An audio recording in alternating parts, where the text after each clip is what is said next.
Haleluya.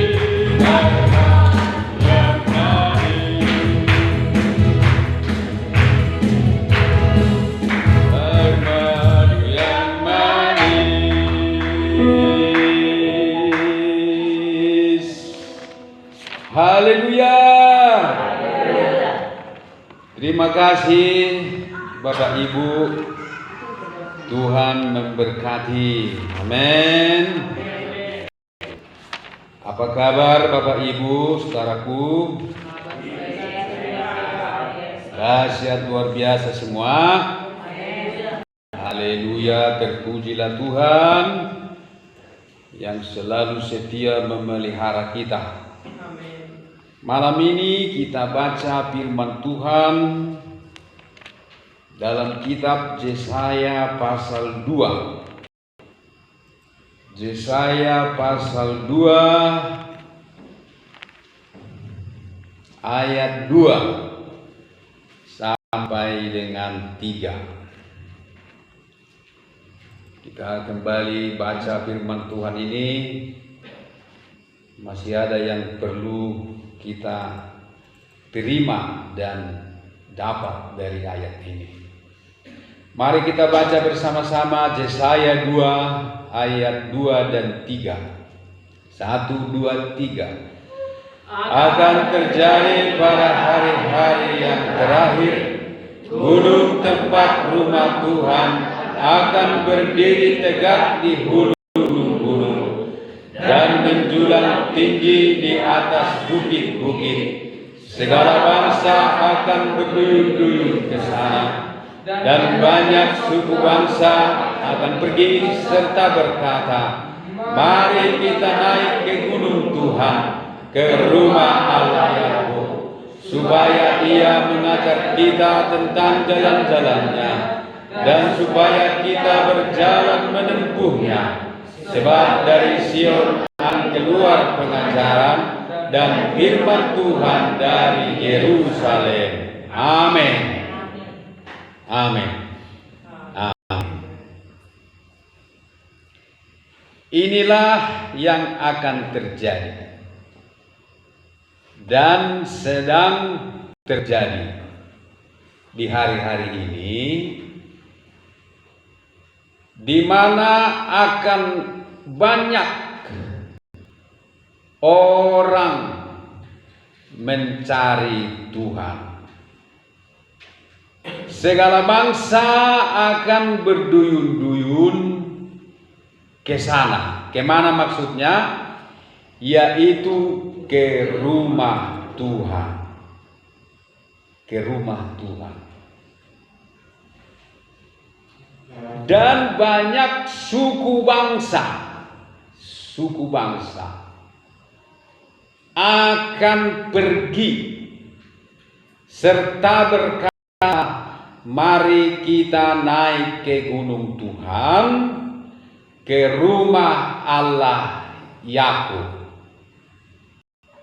Suku bangsa dan segala bangsa. Artinya ibu bapak bahwa orang-orang akan datang kepada Tuhan. Bangsa-bangsa yang tadinya tidak mengenal Tuhan, mereka mau mengenal Tuhan. Orang-orang yang tadinya tidak suka pergi ke rumah Tuhan, mereka akan menjadi sangat suka. Willi lemon orhan bugareja, tohoro, dua teh. Jadi kesukaan semua orang hanya Tuhan. Dan itu akan terjadi, Bu Bapak. Itu akan terjadi. Untuk mencari firman Tuhan.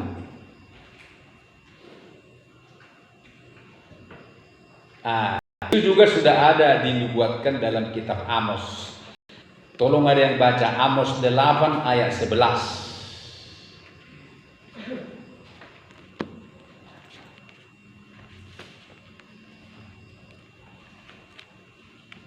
Majaha mo yun. Netang-tengok. Tam nolo. Sesungguhnya waktu akan datang, demikianlah firman Tuhan Allah, aku akan mengirim kelaparan ke negeri ini, bukan kelaparan akan makanan dan bukan kehausan akan air, melainkan akan mendengarkan firman Tuhan. Iya, ayat 12. Mereka akan mengembara dari laut ke laut dan menjelajah dari utara ke timur untuk mencari firman Tuhan, tetapi tidak mendapatkan. Amin. Jadi ini akan terjadi, Bu Bapak. Ini akan terjadi sampai mereka mengembara.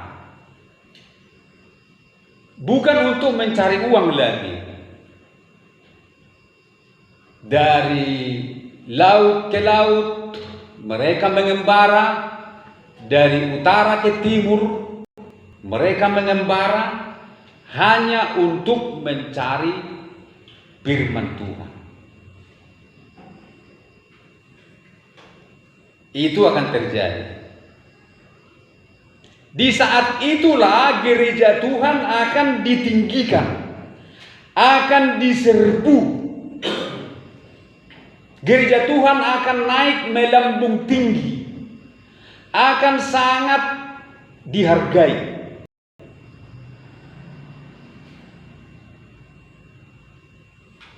Di mana Tuhan akan menempatkan gereja Tuhan, rumah Tuhan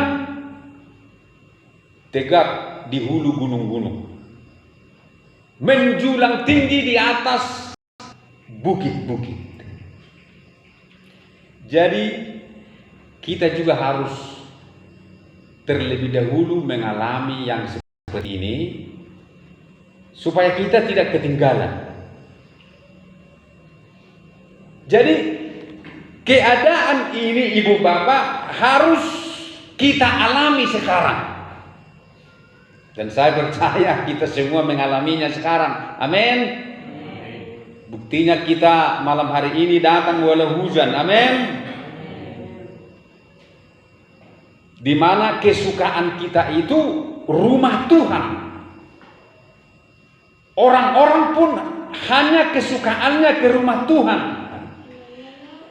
Mereka tidak lagi sibuk untuk hal-hal lain, tetapi mereka suka ke rumah Tuhan. Dalam Mazmur 122 juga dikatakan di sana, aku bersukacita ketika orang berkata kepadaku, mari kita pergi ke rumah Tuhan. Ya, sukacita dia kalau ke rumah Tuhan. Sukacitanya hanya ke rumah Tuhan. Kalau orang mengajak dia ke rumah Tuhan, sukacita sekali dia. Tidak lagi ada yang marah kalau disuruh ke rumah Tuhan. Senang, sukacita, kesukaan semua orang hanya rumah Tuhan. Itu akan terjadi. Amin. Kesukaan orang hanya rumah Tuhan. Itu akan terjadi pada hari-hari terakhir. Dan sekarang itu sudah dimulai.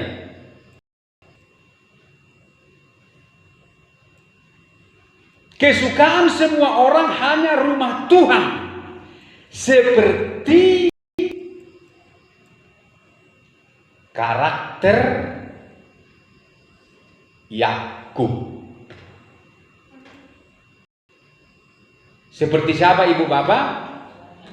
Seperti Yakub. Makanya disebutkan di sini, mari kita naik ke gunung Tuhan, ke rumah Allah Yakub.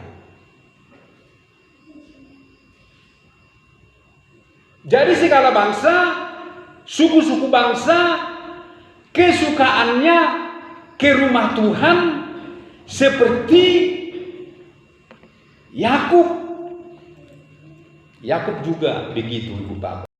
Dalam Kejadian pasal 25, ini kita baca dulu Kejadian pasal 25.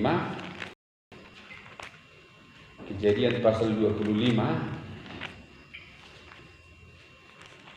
ayat 27. Lalu bertambah besarlah kedua anak itu. Esau menjadi seorang yang pandai berburu, seorang yang suka tinggal di padang. Tetapi Yakub adalah seorang yang tenang, yang suka tinggal di kemah. Jadi kedua orang ini berbeda. Kontras. Esau suka berburu daging. Dia tidak suka di rumah. Tidur pun dia di padang. Tetapi Yakub orangnya tenang dan sangat suka tinggal di kemah. Itulah secara jasmani karakter kedua orang ini. Nah, ayat ini menunjukkan kepada kita orang Kristen ada dua macam orang sekarang ini. Ada yang seperti Esau, yang tidak suka rumah Tuhan, tetapi kesukaannya berburu daging. Tidak suka tinggal di rumah Tuhan. Selalu pergi berburu daging. Daging itu enak. Tetapi ada juga anak Tuhan seperti Yakub. Kesukaannya di rumah Tuhan.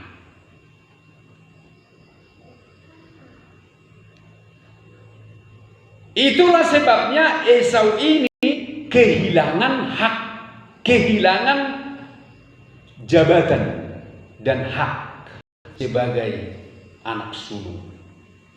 Memang dialah anak sulung yang seharusnya mendapat berkat dan yang seharusnya meneruskan generasi itu.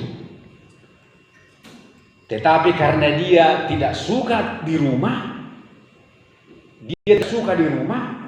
maka dia pun kehilangan jabatan dan haknya. Sementara Yakub dia suka di kemah, sehingga dia pun berjuang untuk mendapatkan hak sebagai anak sulung. Mengapa Esau kehilangan hak dan jabatan sebagai anak sulung? Karena dia tidak pernah mendengar apa itu anak sulung. Dia tidak pernah mendengar sejarah nenek moyangnya. Dia tidak pernah mendengar cerita tentang Abraham, Ishak, bapak dan opungnya. Dia tidak pernah mendengar bagaimana Tuhan Allah berfirman kepada Abraham. Ketika Tuhan Allah berfirman kepada Ribka, ketika Ribka kesakitan waktu mengandung. Dia tidak pernah mendengar cerita bahwa ada dua bangsa di kandunganmu, Ribka, dan anak sulung dan anak-anak yang ada dalam kandunganmu menjadi sebuah bangsa yang besar. Dia tidak pernah dengar itu karena dia tidak pernah di rumah.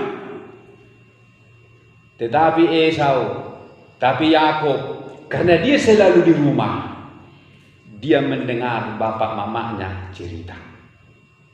Bapak mamanya menceritakan bagaimana dulu Bapak Abraham dipanggil Tuhan. Bagaimana Tuhan berjanji kepada opungnya Abraham bahwa bangsa kita, keluarga kita menjadi bangsa yang sangat besar. Kepada Yakub juga diceritakan bahwa ketika aku mengandung kalian berdua, aku kesakitan karena kalian berantem terus di rahim mama. Maka aku sudah seperti mau mati rasanya. Aku sudah tidak mau hidup lagi ketika kalian berkelahi di perutku, kata Ribka. Lalu datanglah aku berdoa kepada Tuhan.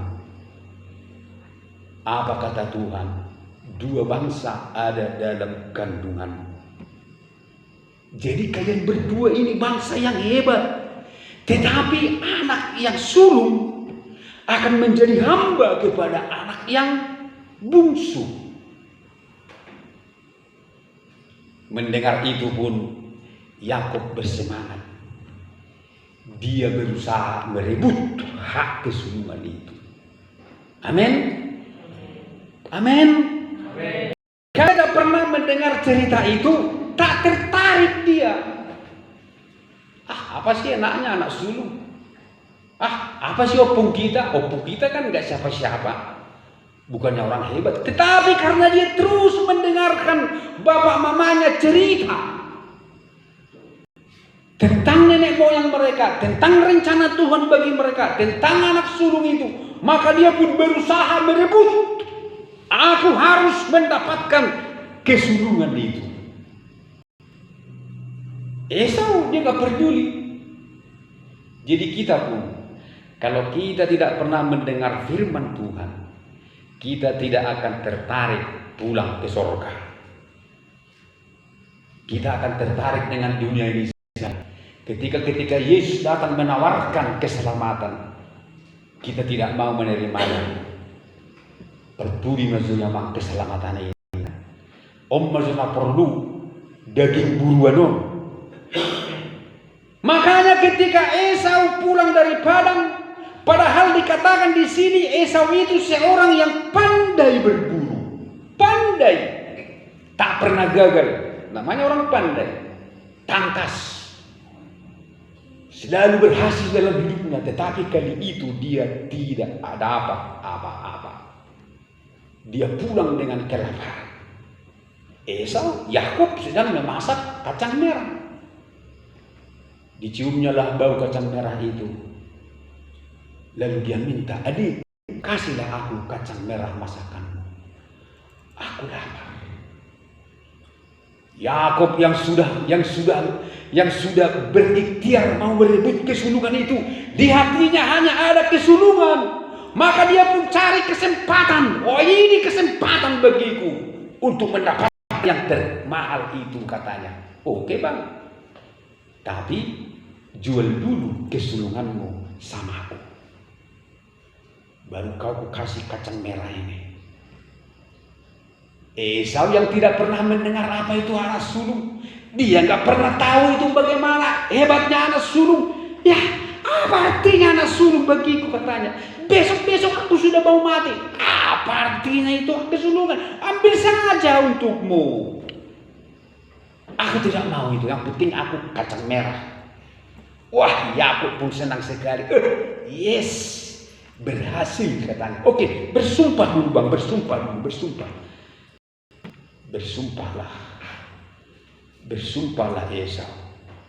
Ditukarlah yang paling berharga dengan sepiring kacang merah. Rendah sekali nafsunya.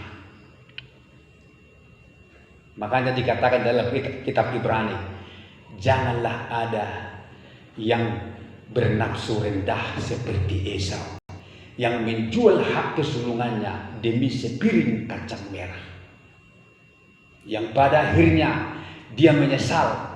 Dan sekalipun dia menyesal dan meronta-ronta untuk mendapatkannya kembali sambil mencucurkan air mata, tetap tidak lagi dia mendapatkannya. Itu di kitab Ibrani. Nah, itulah pentingnya ibu bapak, kita ini perlu selalu pergi di rumah Tuhan. Nah sekarang ini orang masih tidak suka ke rumah Tuhan. Masih banyak yang seperti Esau, berburu daging, berburu dunia. Nanti mereka akan menyesal. Orang yang selalu berburu daging akan diburu oleh iblis. Dalam Wahyu pasal 12 kita minggu lalu sudah membaca bahwa naga itu memburu keturunan perempuan yang lain.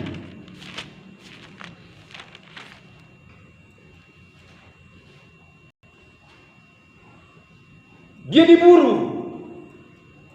Tetapi karena keturunan perempuan yang lain itu berbau daging, maka bisa disantap iblis. Tetapi perempuan yang berselubungkan matahari, berdiri di atas bulan dan bermahkotakan 12 bintang, walaupun diburu tetapi luput, karena tidak berbau daging lagi. Amin. Yang berbau daginglah yang bisa disantap iblis.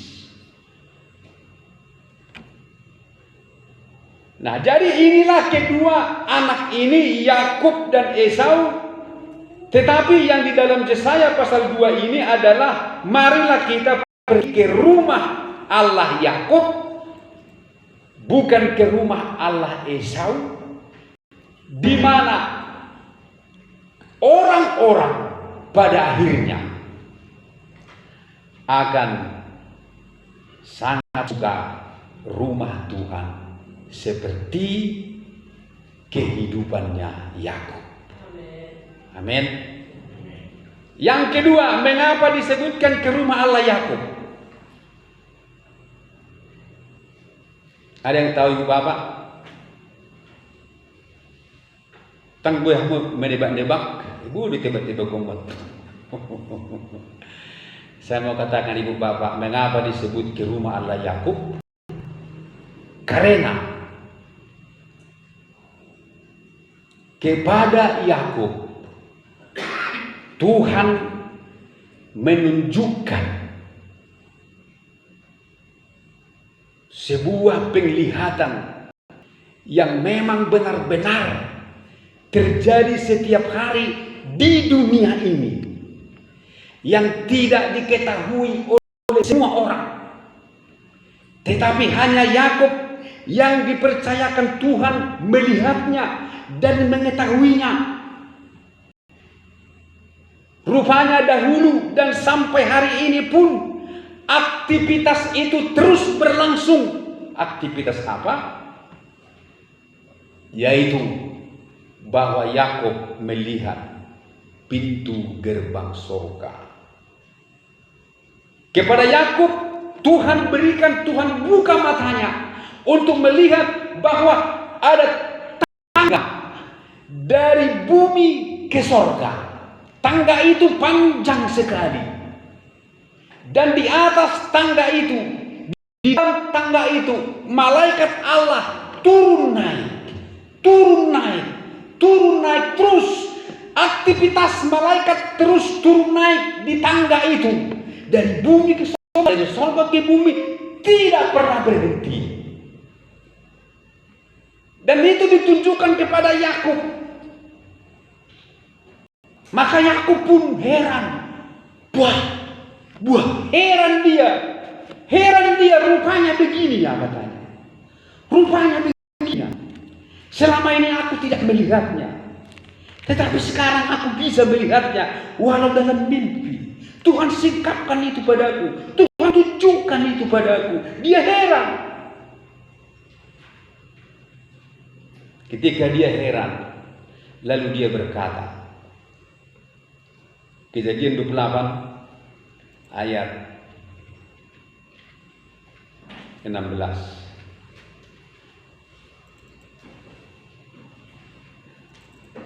atau ayat 12.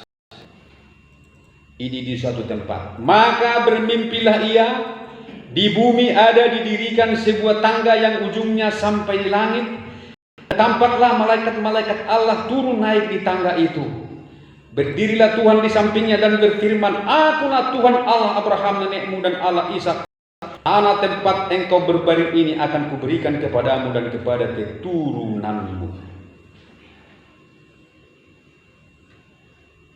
Ayat 15. Sesungguhnya aku menyertai engkau dan aku akan melindungi engkau kemanapun engkau pergi, dan aku akan membawa engkau kembali ke negeri ini, sebab aku tidak akan meninggalkan engkau, melainkan tetap melakukan apa yang kujanjikan kepadamu. Ketika Yakub bangun dari tidurnya, berkatalah ia, sesungguhnya Tuhan ada di tempat ini dan aku tidak mengetahuinya. Ia takut dan berkata, alangkah dahsyatnya tempat ini. Ini tidak lain dari rumah Allah. Ini pintu gerbang sorga. Keesokan harinya pagi-pagi, Yakub mengambil batu yang dipakainya sebagai alas kepala dan mendirikan itu menjadi tugu dan menuang minyak ke atasnya. Ia menamai tempat itu Betel. Dahulu nama kota itu Luz. Betel, Bait El, Bait Allah, rumah Allah. Jadi hal ini ditujukan kepada Yakub. Makanya dia heran. Aku tidak mengetahuinya. Rupanya selama ini selalu ada terus tangga dari bumi ke surga, di mana malaikat terus turun naik dari bumi ke surga. Kok aku tidak mengetahuinya selama ini? Dia heran. Lalu dia berkata, ini tidak lain dari rumah Allah. Ini pintu gerbang surga. Jadi rumah Tuhan adalah pintu gerbang surga. Amin. Ibadah ada pintu gerbang surga. Banyak orang tidak mengetahui bahwa ibadah itu adalah pintu gerbang surga. Matanya tidak bisa melihat bahwa ibadah itu pintu gerbang surga. Matanya melihat ibadah itu malapetaka dan penderitaan. Shalom. Tetapi Yakub melihat ibadah itu adalah pintu gerbang surga. Jadi ibadah itu adalah pintu gerbang surga, ibu bapak, bagi kita. Di mana ketika kita beribadah, Tuhan memerintahkan malaikatnya melayani kita. Amin. Orang yang beribadah, orang yang mencintai rumah Tuhan, Tuhan perintahkan malaikatnya melayani dia. Malaikatnya diperintahkannya turun naik dari surga ke bumi, melayani orang yang beribadah. Oleh saya dulu perseharo. Perseharo maksudnya. Saudaraku, ayat ini disikapkan bagi kita hari ini. Kita harus mengerti. Dahulu Yakub tidak tahu, dia tidak melihatnya, dia tidak mengerti, makanya dia kaget. Jadi ketika kita jadi orang yang mencintai rumah Tuhan, orang yang beribadah, orang yang mau beribadah, Tuhan melayani orang itu. Malaikat-malaikatnya diperintahkannya turun dari bumi ke surga. Ada aktivitas malaikat terus melayani saya dan saudara. Itulah sebabnya Mazmur 91 berkata, ayat 1 sampai 16. Orang yang duduk dalam lindungan yang maha tinggi dan yang bermalam dalam naungan yang maha kuasa akan berkata kepada Tuhan, tempat perlindunganku dan kubu pertahananku, Allahku yang kupercaya. Sungguh Dialah yang akan melepaskan engkau dari jerat penangkap burung, dari penyakit sampar yang busuk. Dengan ketaknya ia akan melindungi engkau, di bawah sayapnya engkau akan berlindung. Kesetiaannya ialah perisai dan pagar tembok. Engkau tak usah takut terhadap kedahsyatan malam, terhadap penyakit, terhadap panah yang terbang di waktu siang, terhadap penyakit sampar yang berjalan dalam gelap, terhadap penyakit menular yang mengamuk di waktu petang. Walau 1000 orang rebah di sisimu dan 10.000 di sebelah kananmu, tetapi itu tidak akan menimpamu. Engkau hanya menontonnya dengan matamu sendiri dan melihat pembalasan terhadap orang-orang fasik. Sebab Tuhan ialah tempat perlindunganmu, yang maha tinggi telah kau buat tempat perteduhanmu. Malapetaka tidak akan menimpa kamu, dan tulah tidak akan mendekat kepada kemahmu. Sebab malaikat-malaikatnya akan diperintahkannya kepadamu untuk menjaga engkau di segala jalanmu. Mereka akan menatang engkau di atas tanah, supaya kakimu jangan terantuk kepada batu. Haleluya. Terus semua singa dan ular tidung kau langkahi, engkau akan menginjak anak singa dan ular naga. Sungguh hatinya melekat kepadaku, maka aku akan meluputkannya, aku akan membentenginya, sebab ia mengenal namaku. Bila ia berseru kepadaku, aku akan menjawab. Aku akan menyertai dia dalam kesesatan. Aku akan meluputkannya dan memuliakannya. Dengan panjang umur akan kukenyangkan dia, dan akan kuperlihatkan kepadanya keselamatan daripada aku. Amin. Haleluya. Hafal ayat ini Ibu Bapak ya. Mazmur 91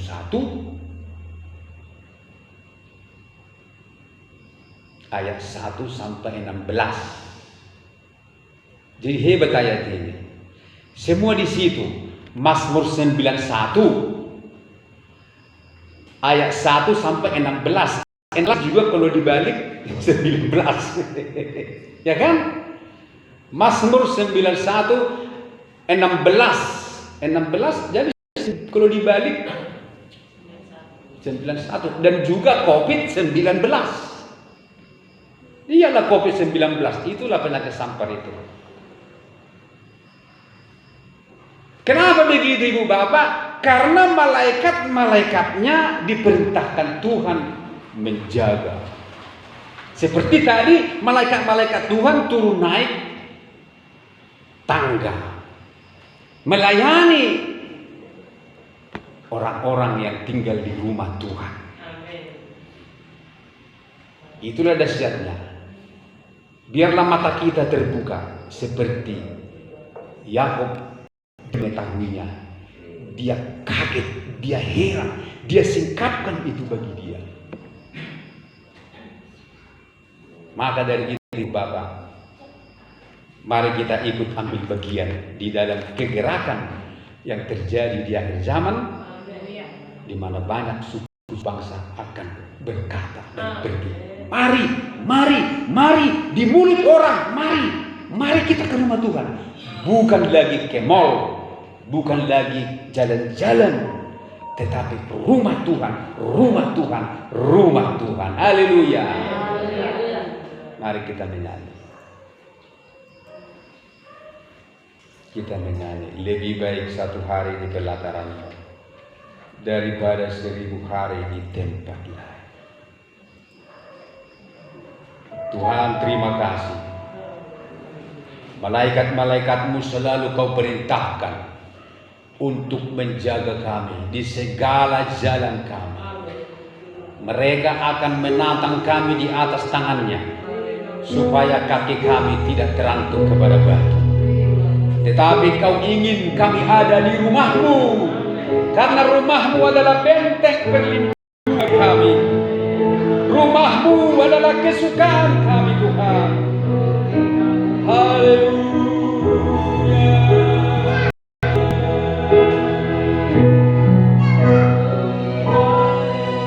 Lebih baik satu hari di pelataran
hidup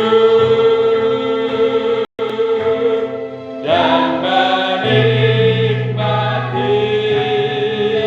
semua kemurahan dan menikmati semua kemurahan-Mu dan menikmati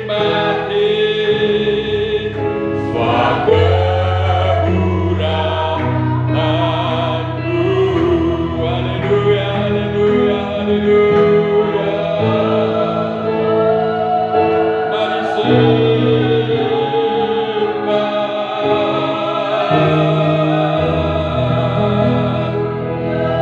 Haleluya. Kami nikmati kemurahan-Mu Tuhan. Di rumah-Mu Tuhan kami nikmati hadirat